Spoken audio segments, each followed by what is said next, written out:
Welcome back, everyone. Joining us now is our 2017 Hall of Fame inductee and member in Des Redding and our 2018 class in J. Redding. Guys, we could go on for hours. Unfortunately, we only have 10 minutes. We could go on for hours with your accolades and everything else that you have done, but you're certainly fixtures here in Texas and Texas disc golf. I want to start with you, Des. Been playing a long time. We're seeing you out on the tour, playing a ton this year. You picked up a new sponsor. How exciting is that? With the new sponsor, it's super exciting to be on the tour again. I guess I really never stopped. In 2022, we'll mark our 30th year of playing disc golf. We found disc golf in 1992, so it's very exciting. I'm really excited with the Disc Golf Pro Tour, the new crop of women that are coming out. Even with the U.S. Women's, it's sold out in 2 hours with 72 pro women. They bumped the field up to 100. It's outstanding to still be a part of this. It has been incredible seeing the growth. You've obviously had a large part of that in helping foster women's disc golf, the competitive side. What are some of the, we'll say, the triumphs that you feel like you've directly impacted on the women's disc golf competition? Sure. I mean, I'll just use the U.S. Women's for an example. So I have been a Peoria Frisbee Club member since my beginning in disc golf. It was one of the places that I went to play.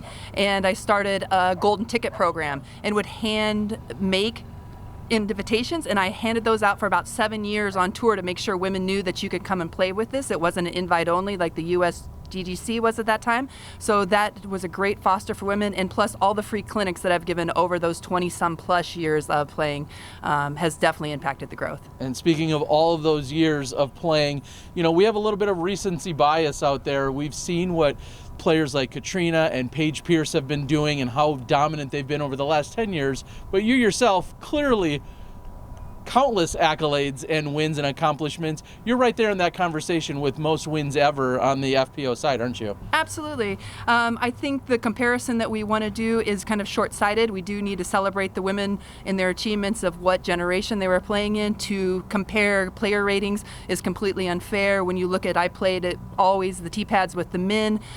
These are just things that you cannot factor in. It does not discredit what I did. It does not discredit what Paige and Katrina and like Kat Merch are doing currently. So I think we need to learn not to just celebrate the champion. We need to celebrate all the champions and for what they do for the sport. Well, you've been an incredible ambassador and, of course, more than well-deserved in being inducted into the Hall of Fame, the first ever 5-digit Hall of Famer ever inducted back in 2017. And then, Jay, you've been along for the ride, but yet still very much your own separate person and entity. Tons of accolades and accomplishments on your end. Talk about that competitive fuel that you still have that's burning today, but unfortunately you're not competing this weekend. But talk about that competitive fuel and what drives you week in and week out. As a lifelong athlete competitor, that's where some of the Yeti nicknames come from. When I'm indoors and surrounded by walls, I get a little uncomfortable. I want to be out there and in the wild, and playing sports has always been an amazing outlet for me growing up. So collegiate, football and playing football for 20 years, and then I was the game maestro in my neighborhood. So I actually thought I'd invented Frisbee golf when I was 8 years old, just making it up along the trees and things. So finding disc golf as a study break, as being a Division I college athlete, was a pretty cool new discovery. And it wasn't until several years later where we really discovered it to find out that it was a sport. And of course, competitive juice is still flowing. We got playing right away. And, now that I'm 51, there's not many professional sports where somebody like you're going to find a Tom Brady or someone like that. But disc golf is a lifetime activity. So we're very excited about that. And right now, a little sidetrack. I've had bad knees since football. So I'm going to take this one off. I was really looking forward to a little back-to-back because the age divisions now will play in Texas State Championship next weekend. So, I'm going to set my sights to that, hopefully, and keep it going. But we love what the Disc Golf Pro Tour is doing, and I try to play with that next generation as much as I can. They can learn still stuff from me, and I'm still learning stuff from them. So it's a great situation. Well, and then, following all that competitiveness, you also, both of you, have done so many things off the course. And Jay, I think about course design and all those other activities, including you guys helping fund, or you guys discovering and creating and developing the educational disc golf experience. Speak to some of those things that, are complements to the success you've had on the course. So talk about some of the off the course successes that have helped land you in the Hall of Fame. I'll touch on the course design because I think that's one of the really cool things. All players, really have that mindset of like, what would they do differently, or what would they take this piece of land and make it into? So that part, I think more players will grow into that as their athletic bodies kind of say otherwise. But yeah, I've designed personally 24 courses in 3 different countries, so that's very satisfying. And the Educational Disc Golf Experience is a 501c3 nonprofit that was established as a 501c3 in 2004. So we've been introducing disc golf to the youth. Since then, over 2 million kids been introduced to disc golf. Edge was involved with 8 campus courses, 9 holers, and several other smaller pocket courses just last year. So it's a really cool growing trend, and we're already seeing the youth. Gannon Burr, I'll give him a huge shout out. He's not exactly an Edge product. However, we knew him since he was a little guy, and we sponsored a package to his school. Gannon got to be the superstar of his school and teach other kids how to play disc golf, and then here he is now today, and he's actually designing a campus course in his hometown of Waukee in the school district that'll be open this year. So those Iowa roots always continue, come back for you guys. And just recently we heard Gannon talk about how much he doesn't necessarily love school because disc golf has become a viable option for him. It's something that he will likely continue as soon as he graduates from high school. And Des, here we are all these years later, and you're still competing and you're still playing at this high level. Did you ever think that disc golf would carry on decades after decades after decades for you? I actually hear this from a lot of people, and yes, I am one of those believers that disc golf is going to be here. So many people say, no, I never would have believed it, but disc golf is just a fantastic game. So when Jay said we had started it in college and it was the study break from being a full scholarship athlete, I mean, it has every component that you need to succeed in life. It teaches you how to play by yourself, play with others, respect your green space, respect your parks and your communities, and so that has every component to succeed. And then as we get more players into it and that same mentality is shared, it's always going to be exponential growth. So yes, I believed it was going to be, for me personally, sure, I want to be like my friend Nancy in Michigan, and she's playing as a 70-year-old, and she says she's going to die on the course. So there's hope for us all to do that. And as you guys inducted again in 2017 and 2018 into the Disc Golf Hall of Fame, what's something that everyone should know about the Hall of Fame that maybe they don't realize or recognize or just aren't familiar with at this point with regards to our Hall of Fame? Is there anything you'd want to enlighten everyone about? Well, I mean, the Disc Golf Hall of Fame really is the highest honor that can be bestowed upon somebody in the sport. And there's, like most Hall of Fames, there's a full encompassing array of qualifications that somebody can reach this honor.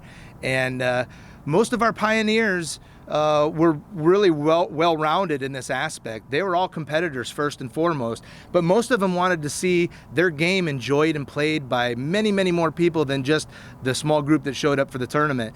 So the first generation became pioneers in promotion and starting clubs and putting courses in the ground. That's really been the huge push from that first generation of disc golfers. Des and I really are part of that second generation of pioneers, where we came in as athletes already. We dreamt immediately of the Disc Golf Pro Tour as it is forming today back then, and we really pushed the envelope. I put my money where my mouth is, and instead of just talking about what could and should be, I joined the Pdga competition committee in 2004, and I joined the beginning of the national tour Pdga committee in 2007, along with Steve Dodge and a number of other pioneers like Dan Ginley. We really wanted to push the Pdga national tour to really what we're seeing today with the Disc Golf Pro Tour. I couldn't be more proud of what's happening with our sport. Well, we could go on for hours and hours with each of you individually. Wouldn't you love that? Give us one more send-off related to everybody watching disc golf taking place here in Texas this weekend. Give us each a little tidbit or insight or something that we should either know or recognize or celebrate about Texas disc golf this weekend. Well, Texas disc golf is totally number one. Check out Mint Disc, because they're straight out of Texas. But otherwise, I really go to the PDGA's website. There is a list of all the Hall of Fame members. It has good bios. I suggest that everyone take that opportunity to look at all the bios of the Hall of Fame members, because this is what has made the sport today. So take an opportunity to know who the first women's world champion was, the second, the third, and likewise for the men. That's your best bet to succeed in sports, is know the background of it. Jay, you had a comment about some kind of fruitcake, cheesecake. What are we talking about? Give us a Texas send off on your good eats. Anybody that is of Terry's age, and we go way so back, I did some early podcasts. I had a magazine column. I did the PDJ radio. I always had the Yeti Road Report out there. Playing and practicing and competing is an absolute joy. But I also like to live life. And so anywhere I go, I try to get out and talk to the locals, find out what makes that place unique. Why are we here in town? Well, we're here to compete, but we're also here to live life. So I always tell people to get out and check it out. Tyler's very unique. Lots of waterways and spring-fed waters around here. The fishing is absolutely tremendous. There's great barbecue everywhere you go. But just down the road in this little town called Corsicana, 125 years, this is the original fruitcake. And I'm sure there's some original 125-year-old fruitcakes still sitting around, propping up people's doors. But this one you'll eat. This one you will eat. It is incredible. I mean, it's got pounds of Texas pecans, cherries, pineapple. You better believe it. It's the real deal. We're both going to be powered up on that. You watch Des getting some fruitcake birdies this weekend. And after this, we're going on the water. So it's time to put the kayaks on the water. So let's wrap it up. All right. Well, again, Hall of Famers in Jay and Des Redding, thank you guys both for joining us. Des, we wish you the best of luck this weekend. Same to you, of course, next weekend, Jay. And looking forward to seeing you guys more in 2022. You know it. Hats off to the staff. Thanks, guys.